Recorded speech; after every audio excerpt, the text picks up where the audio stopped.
जय माँ काली। हम सभी पर माँ की कृपा हमेशा बनी रहे। शक्तियाँ हमसे दूर क्यों चली जाती हैं, सिद्धियाँ हमें छोड़ जाती हैं, हमारे अनुभव खींच कर ले जाती हैं, हमें कुछ भी अनुभव नहीं होता है। पहले जो कुछ भी साधना में अनुभव होते थे, स्वप्न आते थे, वो सब कुछ अब बंद हो गए। आखिर ऐसा क्यों हुआ? चलिए इस वीडियो में मैं आपको अपने ज्ञान के हिसाब से बातें को समझाऊंगी। जो चीज़ें मैं जानती हूँ बस मैं वही बताने की कोशिश करूँगी। बाकी आपके ऊपर है कि आप मुझ पर विश्वास रखते हैं या नहीं। तो देखिए, साधना में जब भी हम होते हैं तो सबसे पहले तो आपको इच्छाएं नहीं रखनी होती है। जब भी मैं किसी को साधना के लिए बोलती हूँ, उनको कहती हूँ कि आप साधना करें, मंत्र जाप की शुरुआत करें, तो मैं हमेशा यही सलाह देती हूँ कि आप किसी भी साधना की अगर शुरुआत करते हैं ना, नॉर्मली पूजा पाठ करते हैं तो उसमें आप जो कुछ भी करना चाहते हैं करते रहें, नो प्रॉब्लम।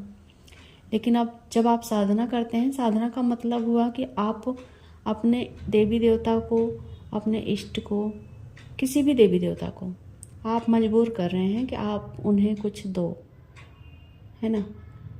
जैसे कि आपने हनुमान चालीसा का पाठ किया, आपको किसी ने कहा कि आप हनुमान चालीसा का पाठ करो 40 दिन, 21 दिन, या फिर किसी भी देवी देवता का बोला कि इतने दिन तक साधना कर लो, आपका सब कुछ ठीक हो जाएगा। तो आपने वो साधना उस देवी देवता को मजबूर करने के लिए किया, क्योंकि वो ईश्वर की इच्छा नहीं है कि आप वो सब कुछ करो। वो आपकी इच्छा है। आप साधना कर रहे हो क्योंकि आपको कुछ चाहिए होता है। तो जब हम किसी चाहत को लेकर साधनाएं करते हैं, यहाँ तक कि आप अगर ईश्वर दर्शन की चाहत की भी मन में कामना रखते हैं ना, तो वो भी एक भगवान को मजबूर करना हुआ, ईश्वर को मजबूर करना हुआ। तो ये मजबूरी आपको मतलब ज़्यादा दिन तक ईश्वर के साथ में नहीं रख सकती। आपके ऊपर इष्ट की कृपा होगी, आपको जो चाहिए वो मिलेगा, पर वो हमेशा के लिए नहीं रहेगा, वो शॉर्ट टाइम के लिए रहेगा। अगर मान लीजिए आपका अनुभव हो रहे हैं तो वो भी कुछ दिनों के लिए होंगे, कुछ समय के लिए होंगे। आप किसी का भविष्य भी देख पा रहे हैं तो वो भी हमेशा नहीं होगा, ऐसा होता है। और यहाँ पर देखिए, चौकी और जो दरबार लगाते हैं लोग ना, तो वो लोगों के ऊपर भगवान जाने क्या रहती है शक्ति, पर दैवीय शक्तियों की ऐसी मतलब रूल ही नहीं है ऐसा कि वो हमेशा आप कुछ भी उटपटांग बोलो, कुछ भी उटपटांग करो और आपके साथ चलती रहेंगी। दैवी शक्ति ऐसी नहीं करती है। हाँ, निगेटिव शक्तियाँ आपके साथ रह सकती हैं, उनको आप भोग देते रहेंगे ना, तो वो हमेशा जीवन भर आपके साथ रहेंगी। तो ये दैवी शक्तियों के लिए जो बातें मैं बता रही हूँ, वो सब कुछ दैवी शक्तियों के लिए ही बता रही हूँ। तो अगर आपको साधना करनी है, मंत्र सिद्धि वगैरह सब कुछ चाहिए ना, तो एक समय के लिए, एक निश्चित समय के लिए कम से कम तो साधना जितना दिन कर रहे हैं, 21 दिन या फिर 40 दिन, 10 दिन, 1 हफ्ते, उतने दिन आपको कोई भी इच्छा मन में रखनी ही नहीं है कि भगवान मुझे ये चाहिए, आप मुझे दर्शन दे दो, या फिर आप मुझे ये सिद्धियाँ दे दो, मेरी दृष्टि खुल जाए, मेरी कुंडलिनी ऊपर उठ जाए। जब आप इच्छाओं को छोड़कर करते हो ना सब कुछ, तो ईश्वर स्वयं ही सब कुछ आपको देते हैं। आपकी कुंडलिनी भी ऊपर जाएगी, आपको दृष्टि भी मिलेगी, और वो लॉन्ग टाइम के लिए रहेगी, क्योंकि वो ईश्वर की मर्जी से सब कुछ आई है। इसलिए आप सब कुछ करो, पूजा पाठ करो, ध्यान करो, लेकिन उसमें कोई इच्छा ना रखो कि मुझे ये चाहिए।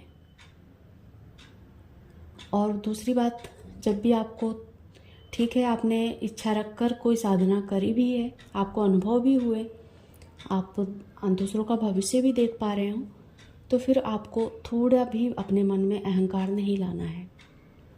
कई बार यही होता है, अहंकार आ जाता है कि मैं तो अभी सर्वज्ञाता बन गया, मुझे सब कुछ दिखने लगा है। तो इस वजह से भी वो शक्तियाँ आपसे दूर चली जाती हैं, या फिर आपने उस शक्तियों का गलत उपयोग किया किसी को दुख पहुंचाने के लिए, या फिर कभी कभी कोई दुखी व्यक्ति है, उसकी हेल्प ना करके आपने उसको दुख पहुंचा दिया साधना में रहते हुए, तो भी आपके जो शक्तियां हैं वो आपके पास से दूर हटकर चली जाती हैं, और जो आपके अनुभव है वो भी साथ लेकर जाती हैं। क्योंकि शक्तियां आई थी तभी तो आपको अनुभव हो रहे थे। तो ये चीज़ें होती हैं। मेनली जो अहंकार है ना, अहंकार को कम करना चाहिए, इच्छाओं को कम करना चाहिए। इसी को जो 4D 5D का नाम दिया जाता है ना, ये मेनली कुंडलिनी होता है। जब आपकी कुंडलिनी मूलाधार से ऊपर उठती है, मणिपुर अनाहत तक जाती है, उसे हम 4D तक बोलते हैं, यानी कि 4D तक आप जी रहे हैं। जब 5D तक आप पहुंच जाते हैं ना, तो आप समझिए कि आप आत्मज्ञानी हो गए, आपको सब कुछ पता है, सब आप उस दृष्टि से सब कुछ देखने लगते हैं। जैसे आम लोग हर चीज़ को भोग विलास से देखते हैं ना, आप वैसा नहीं देखोगे।